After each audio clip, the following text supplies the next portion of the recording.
सुशांत सिंह राजपूत की हत्या केस में सबसे बड़ा संदिग्ध कौन है पूरा देश जानता है, रिया चक्रवर्ती, लेकिन वो आज तक गिरफ्तार नहीं हुई। सुशांत सिंह राजपूत वाले मामले में उनकी मदर का एक स्टेटमेंट निकल के आया था और आखिरकार उनकी मां ने क्या बोला था उनके जाने के बाद। कहा जा रहा है कि उनकी मदर का आज एक बड़ा स्टेटमेंट निकल के आ रहा है सामने। क्या है बताएंगे आपको डिटेल में, पर सबसे पहले आप अपील करेंगे अगर आप इस चैनल पर नए हो तो वीडियो को लाइक करिएगा, वीडियो को शेयर करिएगा, चैनल को सब्सक्राइब करना बिल्कुल मत भूलिएगा। यहाँ पर हम आपको बता दें, आप सब जानते होंगे सुशांत सिंह राजपूत की जो मदर बनी थी, उनके एक सीरियल के अंदर उन्होंने एक बहुत बड़ी बात बोली थी सुशांत सिंह राजपूत के जाने के बाद। आपको याद होगा पवित्र रिश्ता में उनकी मां का किरदार निभाया था उषा जी ने, और कहा जाता है कि उषा जी का एक अलग ही कनेक्शन था सुशांत के साथ। और कहा जाता है कि सुशांत के जाने के बाद उषा जी ने जो स्टेटमेंट दिया था वो काबिल तारीफ स्टेटमेंट था, क्योंकि उन्होंने सीधी एक बात बोली थी, किसने ड्रग लिया किसने क्या लिया इन चीज़ों से अच्छा है किसने गलत किया वो पता करो, उसको पकड़ो। अगर किसी ने गलत किया है तो ये क्या लगा रखा है, ड्रग्स किसने लिया, वो किसने लिया, फलाना किसने किया। यहाँ पर उषा जी का अभी हाल ही में कहा जा रहा है कि बर्थडे था और उस बर्थडे के दौरान वो 78 ईयर्स की हो जाती हैं। और उसके बाद उनका एक स्टेटमेंट, जो स्टेटमेंट कहा जा रहा है कि बहुत ज़्यादा वायरल हुआ था जब उन्होंने दिया, वो स्टेटमेंट उन्होंने क्या क्या बोला था मैं चाहूँगा आप एक बार गौर से सुनिए उनकी बातें, ध्यान से सुनिएगा उन्होंने क्या क्या बोला है। मुझे सच ही नहीं लग रहा है कि सुशांत ने ऐसा किया, क्योंकि 3-3:15 बजे मुझे हेयर ड्रेसर का फोन आया, आई ऐसा सुशांत का हुआ, उन पे न्यूज़ आई है। मैं बोले नहीं, दूसरा कोई सुशांत होगा, अपना सुशांत नहीं आई, अपना ही सुशांत सिंह राजपूत है। समझ में नहीं आया कि ये लड़का जिसको जो चाहिए था वो उसको सब मिला। उसको पिक्चर में जाना था, पिक्चर ही मिली, वो भी अच्छी वाली पिक्चर ही मिली। घर लेना था, जब हमारे साथ पवित्र में था तभी मुझे बोलता था, आई मैंने ना पीकेसी में घर देखा है 2 करोड़ का। मैंने पूछा तुझे जमेगा ये अभी तो तू आया है लेने का है, ऐसे बोला था।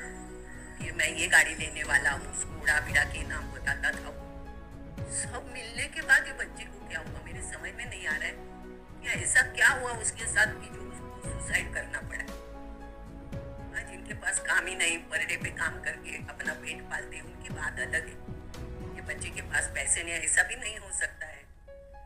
और ऐसा है ना, इंडस्ट्री में आने के बाद तुमको हमेशा हरदम 12 महीने 365 दिन काम मिलेगा, ऐसा नहीं होता है। मैं अभी इतनी बुढ़ी हो गई, मुझे किधर हमेशा काम रहता है।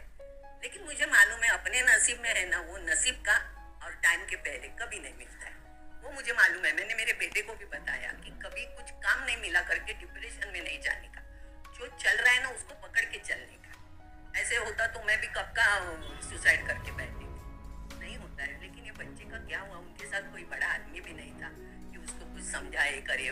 पिताजी होने चाहिए थी या बहनें थी उसकी, वो होनी चाहिए थी। तो एक होता है कि मेरे साथ है कोई, मेरे साथ है कोई, मुझे ऐसा नहीं, वो देख के लगता है। लेकिन ये बच्चे का क्या हो गया मेरे समझ में नहीं आता कि उसको पैसे नहीं है, सवाल ही पैदा नहीं होता है। का शिकार हुए हैं, डिप्रेशन में थे, बट वो डिप्रेशन का कारण ही नहीं समझ आ रहा। कि हम हमारी माया नगरी की बात करें तो यहाँ पे तो प्रोफेशनलिज्म को बहुत मायने दिया जाता है। करियर वाइज भी सुशांत पीक पर रहे हैं। तो अच्छी फिल्में की उसने, यश चोपड़ा जैसे उनके यहाँ से उसको काम मिलता था, सब अच्छा चल रहा था बिना स्ट्रगल के। मतलब उसको इतना भी स्ट्रगल नहीं करना पड़ा। लोगों को क्या होता है, स्ट्रगल करना पड़ता है, यहाँ वहाँ भागना पड़ता है, हाथ पाँव पकड़ने पड़ते हैं, लेकिन उसको ये नहीं करना पड़ा, उसको सब मिल रहा था। मेरे बच्चे ने क्यों किया मेरी भी समझ में नहीं आता। वो बेचारे उसके पिताजी बुढ़े जो घर में है उनका क्या होगा, कैसे सामना करेंगे। मतलब बेटे को अपने बाप का करना चाहिए, बाप को अभी अपने उसके बेटे का करना पड़ता है, उसका मुझे बुरा लग रहा है। आपको ना आपने हमेशा आई बोला है, यहाँ तक कि मानव जो किरदार था उसमें भी वो आई। सो आपका हमेशा एक बेटे और माँ का रिश्ता सुशांत के साथ रहा है। तो रिश्ता कितना प्योर और कितना प्यारा रहा है हमेशा। हम जब सेट पे रहते थे हमारी घर की बातें चलती थी, यहाँ मुझे सेट पे बड़बड़ करने की आदत है। सबसे बूढ़ी मैं ही थी उधर, सब में, मतलब जो हमारे बाबा थे या बच्चे थे सब में मैं ही बूढ़ी थी। तो मैं ऐसे बैठती थी, मेरे बाजू में सुशांत बैठता था, अंकिता बैठती थी। अंकिता थोड़ी बूढ़ी थी, कभी बैठती थी कभी नहीं बैठती थी, लेकिन सुशांत बैठता था। मैं घर का कुछ बताती थी, आज मैंने ये किया, तो मुझे बोलता था एक दिन कुछ करके लाओ ना, ऐसा मुझे बोलता था। तो मैं बोलती थी अरे बेटा 5 बजे उठ के मेरा सब घर का निपटा के मेरा खाना पका के आते आते बुढ़ी थक जाती है। सबके लिए लाना मतलब थोड़ा टाइम चाहिए ना सबके लिए। घर आते थे, फिर भी 5 बजे उठ के सब निपटा के जाने का। तो सब अभी मुझे दोपहर में याद आया कि वो बच्चे ने बोला था, हुआ ही नहीं। सुशांत से आपकी मैम बात होती रही क्योंकि उन्होंने फिल्म में करना शुरू कर दिया? क्या होता था, मैं भी बिजी थी मेरे कामों में, वो अपने कामों में। और ऐसा नहीं होता ना, अपने काम में होते हुए ना इसको फोन, मुझे ना बिना वजह किसको फोन करना अच्छा नहीं लगता है, और मैं किसको कभी तकलीफ नहीं देती।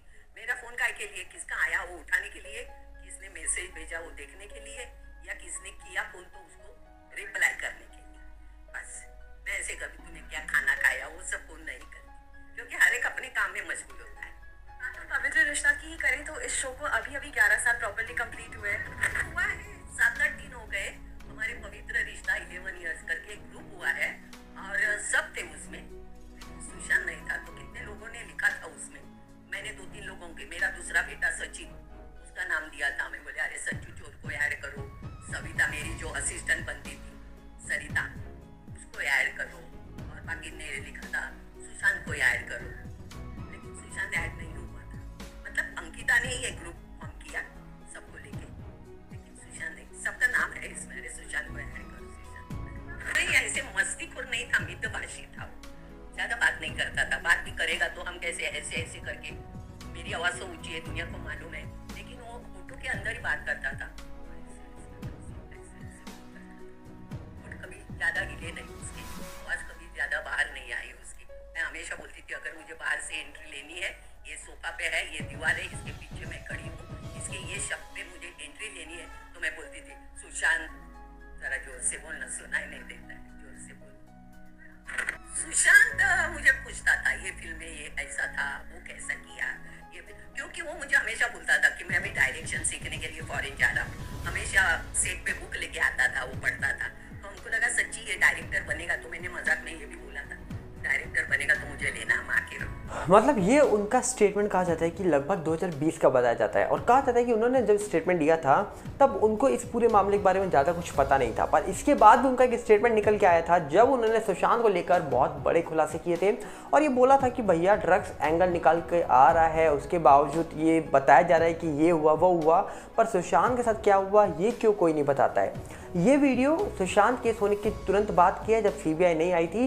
जब सीबीआई आ चुकी थी उसके बाद भी इनसे बातचीत हुई थी, उसके बारे में भी हम जल्द जिक्र करेंगे आपके सामने, और आपके सामने लाएंगे वो वीडियो। पर उससे पहले आपसे अपील करेंगे कि अगर आप इस चैनल पे नए हो तो अपनी राय कमेंट में रखना मत भूलिएगा, चैनल को सब्सक्राइब करना मत भूलिएगा, और साथ में वीडियो को लाइक और शेयर जरूर करिएगा। साथ में हमारा नया चैनल सागर बल्ला रिव्यू जो आ रहा है उसके साथ में जुड़ जाइएगा, और साथ में अगर आप यूट्यूब पर सर्च करना चाहें हमें तो सागर बल्ला रिव्यू लिखिएगा, हम आपको वहाँ मिल जाएंगे। मिलते हैं बहुत जल्दी, नमस्कार, जय हिंद।